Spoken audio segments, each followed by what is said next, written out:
नमस्कार दोस्तों, स्वागत करते हैं आप सभी को आपका यूट्यूब चैनल अंदाज भोजपुरी। जी हाँ दोस्तों, बता दूं कि भोजपुरी गायक तूफान राज का एक बहुत ही बेहतरीन का सैड सॉन्ग गाना आ रहा है। जी हाँ दोस्तों, आप लोग से बता दूं कुछ दिन पहले आप लोग ये गाना सुने होंगे कफन, जो कि ये वीडियो सॉन्ग है और उस गाने को आप लोग प्यार दुलार भी दिए थे।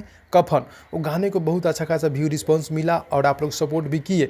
उसको देखते हुए फिर एक कफन 2 गाना आ रहा है, जो कि हमारे पास पोस्टर है और कफन 2 इस गाने का टाइटल रखा गया और ये बहुत ही खतरनाक है। उस गाने से ये मतलब कई गुना ज़्यादा मतलब ये गाना अच्छा होने वाला है और सैड सॉन्ग होगा। 2024 का सबसे बेहतरीन गाना होगा कफन 2। तो आप लोग इस गाने को देखिएगा और ढेर सारा प्यार आशीर्वाद दीजिएगा।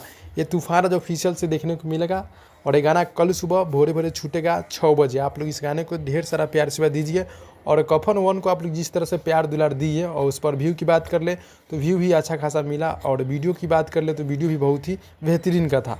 तो इस गाने को भी रिलीज़ किया जा रहा है कल सुबह तूफान राज ऑफिशियल से। आप लोग इस गाने को देखिए और ढेर सारा प्यार आशीर्वाद दीजिएगा। जी हाँ दोस्तों, हमारे चंदन महादेव जी गीत को लिखे हैं और म्यूजिक है बड़े भैया जेपी तिवारी जी का। काफ़ी बेहतरीन के म्यूजिक जेपी तिवारी जी देते रहते हैं।